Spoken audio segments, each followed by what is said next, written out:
Hi everyone. I'm happy to introduce our first guest artist of this semester. This is Joshua Duttweiller.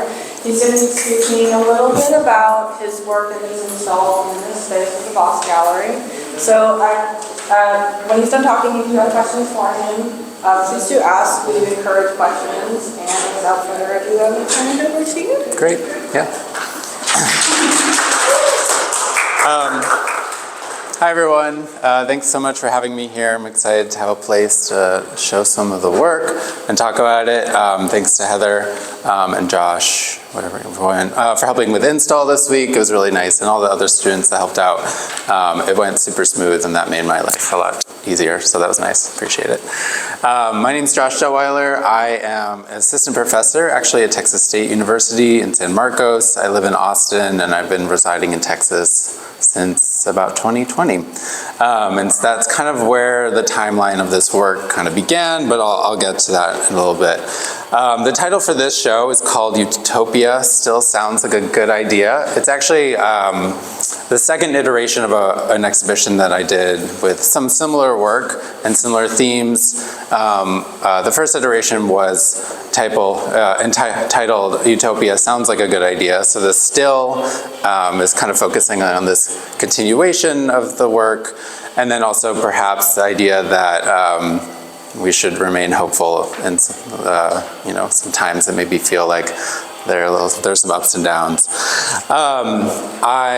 Actually, I'm going to start by reading a quote here that kind of brought the work together. So the writer Ken Lee said, "Every dystopia is a utopia for someone else. It just depends on where you are." And that's kind of the way I like to think about a lot of these pieces. You'll see that they're interactive, a lot of them, or they have a lot of layers, and I'm trying to kind of ask the viewer to consider kind of their place in the work. Some things might be very relatable, some things may be absolutely not relatable, but we all maybe have, a lens that we're kind of joining the work in. I was trained as a graphic designer, and I do teach graphic design at Texas State, and so a lot of the work here is going to have a very graphic sensibility. I'm trained to use typography and graphics and printing methods, right? All the computers, right? All the tools that a designer might use, but I'm using it for a more primarily studio art practice. So not necessarily, none of the work necessarily is commercial, but it will still kind of follow all the trappings of a designer. I think, as a designer, as someone who doesn't work in a commercial field, like I work at a university, I have kind of grown or enjoyed the idea that design can be for good, that if you know how to communicate messages visually, you can do those things to get people to consider just consider different ways of being in the world, or persuading folks to think through, I guess a variety of topics. And so that's kind of also what's embedded in the work here. So the pieces here are kind of, a range of media. I don't typically find myself very attached to one type of tool, right? I don't see myself like a painter, oil painter might just, only paint oil. I kind of like to, through the process of making, kind of assess what form best fits the topic that I'm hoping to discuss, and you'll see just a range of that. A lot of these pieces kind of follow a similar path in terms of or process.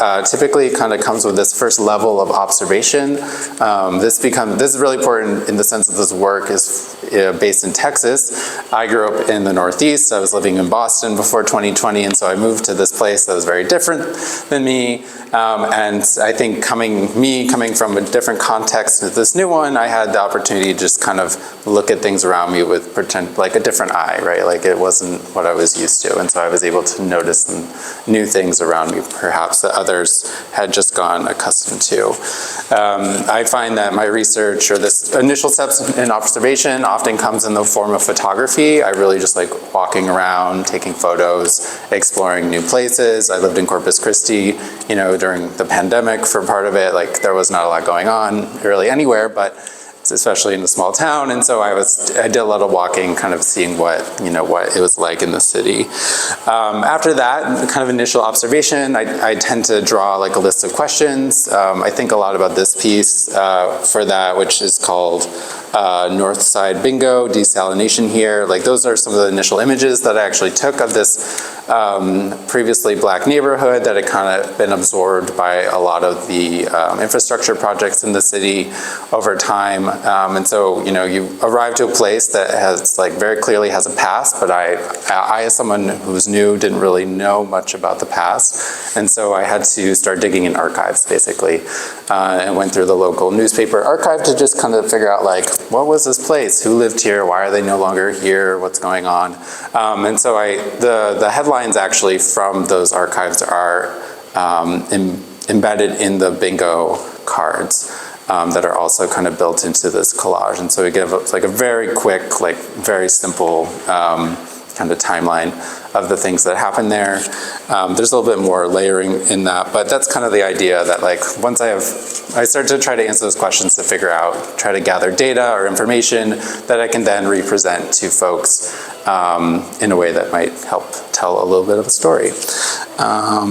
Yeah, I think a lot of the works here are providing some sort of like critical perspective on historical issues, social issues, environmental issues. And yeah, it's really not, it's really media independent, I'd say. A lot of the works are really interactive. I like the idea that people can come into a space and they can take a poster, grab something off the floor, and take it home with you. I want viewers to engage in the work. I think it's really easy to walk in, look at something for 5 seconds, and walk out. But if you maybe you take it with you, maybe it'll sit with you, and you can think about it a little bit more. To that point, anything on the floor and these posters are for you all to take. It'd be great if you do so. The back of these posters also have just like additional writing on some of the pieces, so you can just learn a little bit more about them specifically. How long am I talking? Let's take questions? Sure. Okay, does anybody have a question for Joshua? Yeah. Were those taken in Texas, but like different areas in Texas, or was that like the same area but like different times a day? It's all West Texas, mostly mostly West Texas, and just kind of collaged together. I think these pieces are probably the most like vague in their meaning, in that they're just meant to look pretty, but also just kind of reconsider what the landscape is or what it could be through the use of collage. Yeah. Any other questions? These two posters over here, did you write that, or is that? I did, yeah. Yep. I think those are similarly themed with the West Texas kind of thing, thinking through kind of lands and border lines. Yeah. Why don't you think about the desert a little bit while you're there? Yeah, absolutely. I had a question about the city planning poster that you have over there. I was wondering if it was supposed to be kind of ironic in a way, like you said that we have like hope and stuff like that, like looking forward to kind of remain optimistic. I feel like it's almost a double-edged sword as well, to where you have that hope, but there's always going to be that little bit of like, because when I was looking at the legend on the bottom, and I was looking at it myself as like a Houston native, we know that there's a lot of like change that could be done in the city specifically.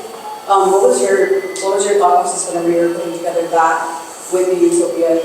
Yeah. I think there's there's an openness to it, right? I think I want folks to kind of come in and think about the meeting, even the flashing of the light, right? Like there's two ways to read this, that like Utopia, a good idea, or Utopia sounds like a good idea.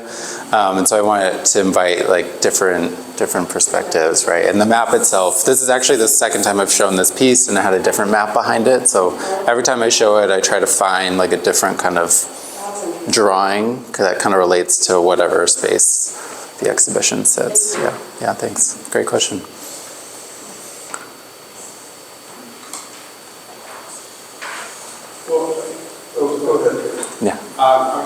I see the curtain behind you Yep. as a cautionary tale on a grand scale.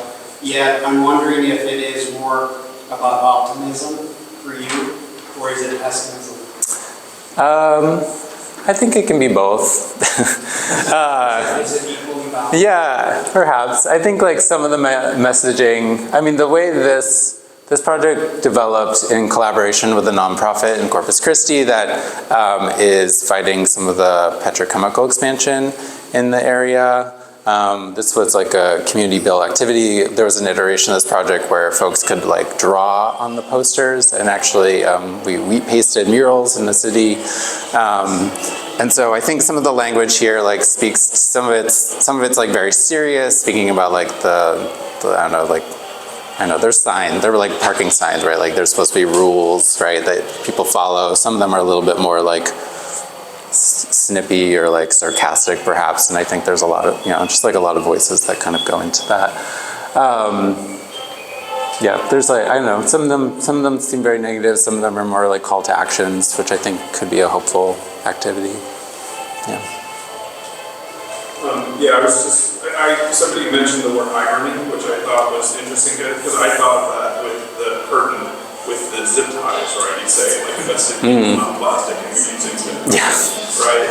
So, do you think irony is, like, a useful term to sort of approach your art with? Yeah, I don't know irony. I like the idea of the layering, right? That a lot of these things have multiple perspectives, or like this visual representation is like most likely a simplified version of whatever the conversation is, because there's so much more to it, right? Like I think, again, like Corpus, like they're a place that's running out of water and they're trying to build a desalination plant right now, which is bad for the environment, but like you also need water to survive. So there's this like constantly this like friction between like the needs of like two groups of, two entities perhaps, or two kind of opposing opinions. So I try to embed as many kind of layers as possible to engage in a conversation that feels like potentially less single focused. Yeah. Yeah. What got you interested in the particular topics that you're discussing here? I think it was mostly the people. I moved to Corpus. I didn't even know it existed before I was there. I went there for a teaching job. It's a really beautiful place. There's a lot of nature. The water's really nice. It also has, a lot of the horizon is kind of like machinery and stuff, and so and the port looms kind of large in good and bad ways, and so just see people who have spent a long time there kind of talk about why they love this place and why they want to protect it and why they kind of are hoping for better futures for themselves. I think inspired a lot of this work. Yeah.